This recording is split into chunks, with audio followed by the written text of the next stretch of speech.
l'IDIP, c'est une structure de développement et d'innovation pédagogique. Donc, c'est un nouveau projet à l'Université de Strasbourg qui a commencé en 2013, financé dans le cadre du programme IDEX.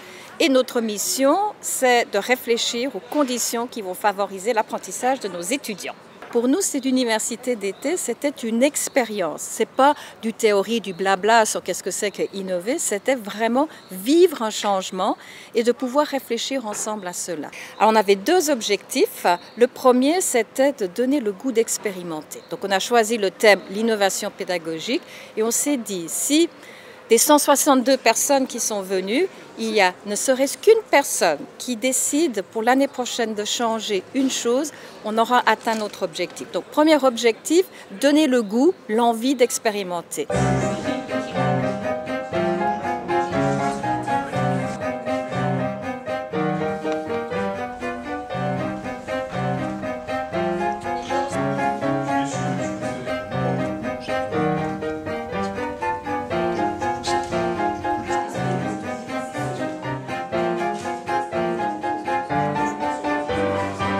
Et le deuxième, c'était de passer un bon moment et de découvrir qu'être ensemble à réfléchir sur des enjeux difficiles, ça peut être un moment de joie.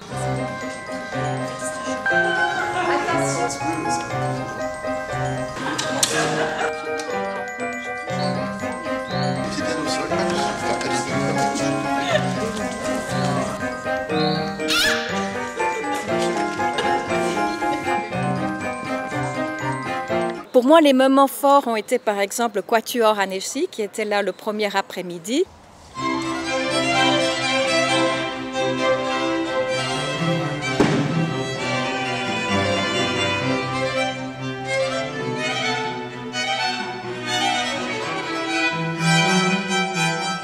Qui nous ont fait découvrir qu'est-ce que c'est que travailler en équipe à travers leur expérience de musicien dans un quatuor. C'est de vous inviter à vivre un moment de répétition.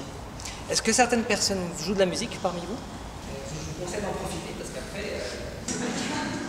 Nous étions tous là, ça a duré 3 heures. Un collègue qui me dit « Mais c'est fou, ça fait 2h30 que je suis là, je n'ai pas perdu un instant de mon attention. »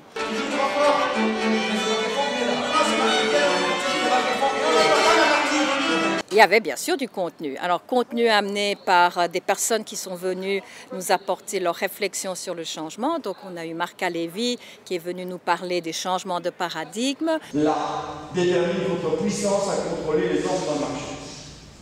C'est la procéduralisation, c'est la normalisation. Il y a des coûts fixes et des coûts variables. Eh bien, les mathématiciens qui ne sont jamais en panne d'idées. Roselyne Fayard qui est venue nous raconter comment développer, découvrir, développer, entretenir le meilleur de nous-mêmes. J'ai décidé de recommencer. Enfin, elle disait ça pendant que je l'interrogeais. En même temps, il y a une partie de moi qui disait, elle doit être entendue de tout le monde, qu'est-ce qu'elle cherche vraiment. Et j'ai dit, qu'est-ce que vous avez décidé? Mais je pense que beaucoup de contenus ont été amenés par les participants eux-mêmes.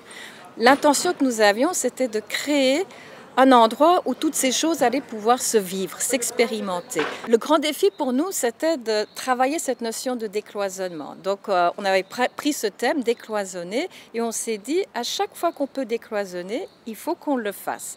Donc, on a tenu à avoir des activités en continuité, et on en avait 2, qui étaient Laure, notre facilitatrice graphique, qui est venue capturer nos réflexions à travers le dessin. Et ça a été un émerveillement. Quand on se retourne et on voit ce qu'une facilitatrice graphique peut dire à travers des dessins de ce que nous avons dit à travers un discours, c'est des moments de magie pour les personnes. Et il y avait une autre activité qui était pour le coup extrêmement ludique, c'est LOL, c'est un projet LOL pour Laughing Out Loud.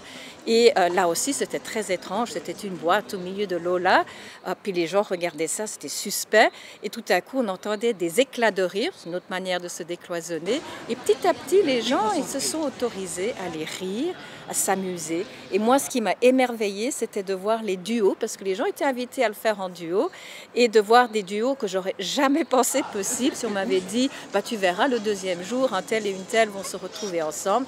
Ben voilà, c'était ça la magie, c'était ça le possible, justement parce qu'on a osé décloisonner. C'est juste un début, c'est le début de l'aventure, et nous, ce qu'on aimerait maintenant, c'est vraiment le reprendre, le travailler avec les gens, et puis cette fois-ci aussi avec les étudiants, pour que ce que nous avons vécu bénéficie à tout le monde.